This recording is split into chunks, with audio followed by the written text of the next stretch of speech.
Hey, everybody, and welcome to episode 4 of the Moving to Florida show. Today, we're going to be tackling the topic of should you live in a community with an HOA and what exactly is an HOA or Homeowners Association. So I went to the website lawyers.com for the super interesting topic of what is an HOA. Before I dive into that, my name is Judson. I'm your host of the show, along with my co-host, Mohit. Hey, guys. Mohit, how are you doing today, sir? Good. How are you? I'm doing good. Are you excited to talk about HOAs? Not really, but okay. I know it's everybody's favorite topic, right? That is why I went to lawyers.com to get this description. I want to see what is the definition of an HOA, and this is what I found on lawyers.com. Homeowners associations are common in many new single-family housing developments, as well as in condominiums and townhouse complexes. An HOA is the governing body of the development or complex, usually comprising homeowners who have volunteered to serve on the HOA board. So they go on to say that membership in the HOA is mandatory.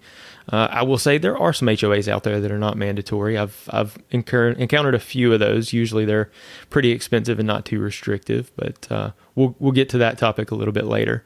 So when you buy a property that's governed by a homeowners association, you automatically become a member of that association. Some of them do require members to apply, and they may or may not approve you. So sometimes that's a requirement before you can even purchase a house that's inside of an HOA.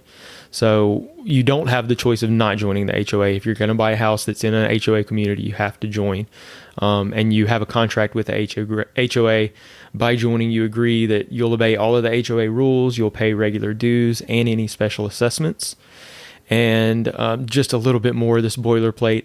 HOA rules are called covenants, conditions, and restrictions. Those are sometimes abbreviated CC and Rs or CCRs.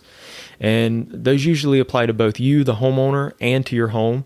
The CCRs might cover what color you can paint your house, what you can plant in your yard, how many cars you can park in the home, as outside of your garage, I guess is what that means. Sometimes they'll determine if you can own a pet or not. Some HOAs don't allow pets. They'll determine if you can rent your property or not. So there are a lot of possible restrictions to owning a home that's governed by an HOA. Now, these rules differ between different communities. They're all different. So let's just dive into that and talk about it, Mo. What do you say? Let's go for it. I know we both live in HOA communities. I know you live in the Winter Garden area as well as I do, and I live in a HOA community that takes care of lawn maintenance included in my HOA, irrigation that's included in my HOA, pool maintenance. We have a gym. We have like 4 different parks. We have like 3 different pools. So it is quite expensive in the neighborhood that I live in. I think I pay close to $190 per month, and there's 7 phases. So they have to make sure all 7 phases are maintained. Trash is being picked up. The streets are paved, and the parks are maintained, the pools maintained, and so on and so forth. And they do a lot of programs for us. They do like movie nights, they do carnivals, food trucks. So they do a lot of activities in my neighborhood. But again, at the end of the day, it's still quite high at $190. It could be a good and bad thing. I don't get to choose my lawn guy. Well, it does sound like you're getting a lot of bang for your buck there. I mean, it's $190 a month, but you've got access to a lot of amenities. You said you got 3 swimming pools? Yes, we currently have 3 swimming pools. Yeah, so I mean, we get to pick any one we like. They have the big one here, which is about 2 blocks away from me, so we walk to it. And they have one in phase 1, which you have to kind of drive to, and then phase 3 is going to be opening up soon. So they're going to have their own pool. I don't know if the other phases are going to have pools or not. I know they had it in plans, but I don't think that's that. I think 3 pools is more than enough for a community like ours. They also are going to create a pathway to the school, Water Spring Elementary School. Right now, my daughter's going to that school, so they're going to create that passageway between the 2 neighborhoods, which our next neighborhood is Stony Brook. It's not Snow, it's Story Grove. Story Grove is the next neighborhood, and that's where the school is located. At the moment, we have to go onto the main street and then go into that neighborhood. Turn into that neighborhood. Okay, cool.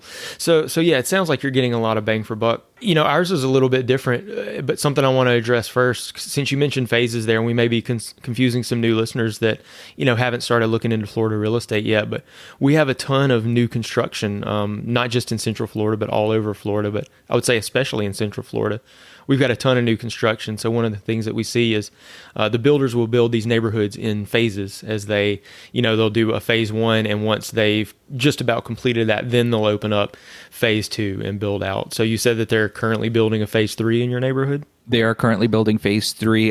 Phase 2 is almost sold out. I think they're about 90% sold out at the moment. So once they reach a certain amount of, like you mentioned, once they reach a certain amount of homes sold in a particular phase, then they open up another phase. And I guess in Waterley, which is the community I live in, they are going to be opening up 7 phases. I think they're going to be having some apartments and townhouses in some of the phases as well. So hey, you mentioned townhouses there. That's something else that we should address as far as an HOA. If you're living in a townhouse, it is most likely that you're definitely going to have an HOA, because in a townhouse, the exterior of that structure, there's multiple owners in a townhouse building, usually 3, 4, 5 homes within each structure. And the entire exterior of the building is usually the maintenance of that is included in the HOA, as well as usually the landscaping, lawn maintenance, all of that stuff as well. And they're structural as well. So the townhouses also, the HOA covers the structure, the exterior structure of the townhouse. Right. Yeah, exactly. And then I know we had mentioned condos. Condos are going to be kind of a similar thing. But you kind of have 2 layers here. You've got a condo association, which maintains the building, right? And then you've got a homeowners association as well. So you've kind of got 2 separate entities that you're paying there. It might be a little more pricier to as far as COA and HOA. COA being condo association. It might be a little more pricier, but usually that means the value of the home or the value of the condo is a little lower, so it balances off that way. Right. Yeah. Typically, say if you take something that's the same square footage, maybe a smaller single family home versus a kind of normal 3-bedroom condo, say they're the same in square footage, the condo usually is going to sell for less, depending on location. If it's overlooking the ocean in Miami, it's going to be more, but your condo fees do tend to be higher. I don't think I've ever seen a condo association where combined the condo and the HOA was less than, say, $300 a month. Yeah, those are rare finds if you find one less than $300. Yeah, and common for them to be 500, 600, 700 as well. Yeah. Again, I think that does depend on location some too. Correct. Like you mentioned, if you go down to Miami, which is predominantly condos down there, Miami, Fort Lauderdale, those areas, you'll see condo, prices a lot higher than, single family homes because they're everywhere. So I mentioned that our neighborhood is a little bit different. The neighborhood I'm in is completely built out. This neighborhood was built about 11 years ago. So completely built out. It is a smaller neighborhood. We've only got about 450 houses, and our HOA is pretty reasonable. It's $45 a month. It's actually it's $135 per quarter. So we pay it quarterly, and it's $135. But look, we don't have swimming pools. I've got to pay a yard guy to come and do my yard. I think you get to pick your guy. That's right. I did get to pick him, and I tell you, up until the spring, he was me. Well, that's one plus point, that when you are in a HOA that doesn't take care of lawn or has a smaller HOA amount like yours, is that you get to do it yourself. Some people love to do their own lawn and sure, bed their own flowers and whatnot. Yeah, for sure. Yeah, some people do like to do that, and but you also end up with this aspect. We've got some homes in our neighborhood that are the home's beautifully maintained, the lawn is maintained, all of that. But then we've also got some that it's June or July and it looks like they haven't mowed since January. You unfortunately you just end up with those. Now that's part of the other thing that the HOA is there for, is they're gonna be sending basically what amounts to a warning letter to those homeowners that aren't maintaining the home to the standards, the exterior of the home to the standards that are in those CCRs, or the lawn. They're going to send them warnings, and ultimately they can fine the homeowner as well. So definitely something to be aware of. So they do try to take care and keep the neighborhood looking nice. I mean, that is the intention of an HOA. Yeah, and so your neighbors like don't make their house a bright pink with stripes on it. So, I think it's called a community beautification, that's the term that they use to keep your lawn a certain height and keep your trees trimmed and your house a certain color. If you do decide to paint your house, though, if you want to change your color, you can only use the color that's in their palette, the HOA's palette. That's right. So you may only have to choose maybe 4 or 5 colors, or they might have a bigger palette where they have 15 or 20 colors. Yeah, so I have a fun story with that. We needed to paint our house here in Florida. The weather does do some work on the houses, so you do have to paint every 8 to 10 years or so. So we were kind of coming up on time to paint ours, and we found that the approved colors were somewhat restrictive. And hey, if I'm being honest, they were all almost the same color. There was like 8 different shades of brown. There was one gray. There were actually 2 named gray, but one of the grays was actually brown, in my opinion. My wife said, I feel like I lived in beige land. Everything is beige, and I just need some color. So we found out from our HOA, they said, well, you can request a different color, and maybe we'll approve it, and then you can paint it. So we got to looking at it, and we really wanted to paint it like this really pretty shade of kind of a dark blue. And I mean, looking at the architectural design of our homes, we went, it's going to look really good. I even went to like Sherwin-Williams, and on their website, you can go and pick the color, take a picture of your house, and it'll kind of give you a good idea of what that's going to look like on your house.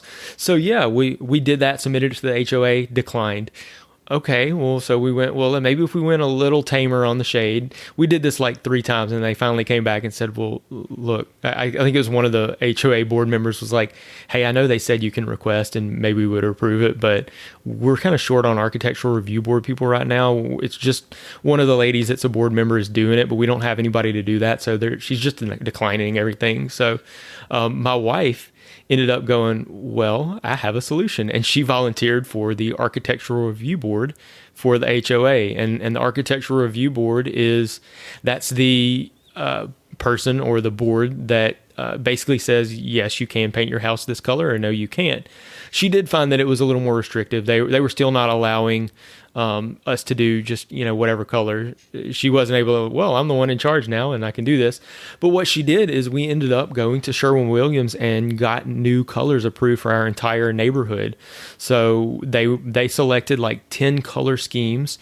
They have somebody, a professional at Sherwin-Williams that does this. They selected color schemes that would fit the architecture of our neighborhood, and we had it approved at a meeting. And so now we actually have some new colors. Ultimately, we didn't get that original blue color that we wanted, but we did request that one of them be a blue. We have a couple more gray options.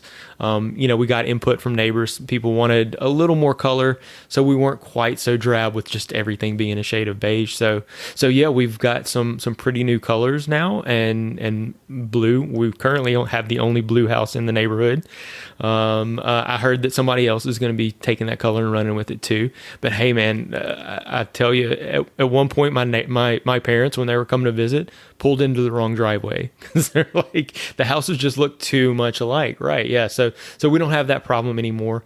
But yeah, that's kind of one of the things you run into with an HOA is, they can be restrictive on stuff like that. So if you're considering, hey, I want to be able to do whatever I want with my house, then maybe an HOA is not the right option for you, and you want to find something that is outside of an HOA. So that's definitely something to be aware of. And we do have a lot of communities that don't have HOAs in them. So, if that's something that you guys want to do and have less restrictions or the least amount of restrictions, because you still have city restrictions that we have to follow.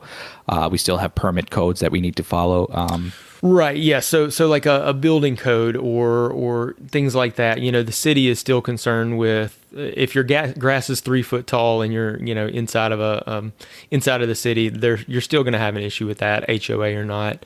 But they can't necessarily, I think, determine what color you can paint your house. Right. Correct. And I know there was a thing that went around, I don't know, about 6 months ago. You mentioned painting your house pink. There was this guy that painted not only the walls of his house pink, but the roof roof, the trim, the gutters, it was all solid pink. Did you see Probably can this? see it from space. Yeah, did you see this? Do No, you know I what I'm did not. talking about? So, I mean, everything was pink. Literally, the roof was pink. It was all the same shade of like this really bright bubblegum pink. And the quote from the article, the guy was like, "It's my favorite color. There's no HOA that tells me I can't do it. So, True. So what? I'm going to do it." And it was. And I mean, I just can't imagine like, waking up to that. That's the house that you're looking at across the street or something like that, So that there's kind of upside and downside to being in a community with HOA. Right. So let's just like you mentioned, waking up and seeing that. So then you want to consider moving into a neighborhood that has an HOA. And so I know you mentioned that your neighborhood has a lot of amenities. You've got the pools, you've got like walking trails. I see some communities that will have dog parks. Yes. That's becoming a lot more popular these days. A lot of communities will have a fitness center now, so you don't have to have a separate gym membership. So that's a cool one.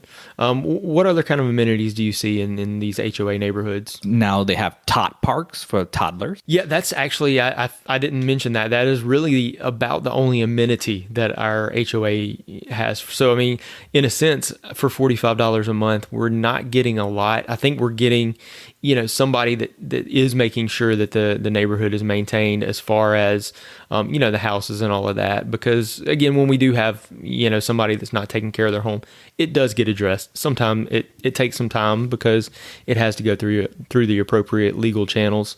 But we do have a playground, and we have two entrances to our neighborhood. Both entrances are very pretty. I mean, they change out the flowers like at least a couple of times a year. It seems like every season they redo them.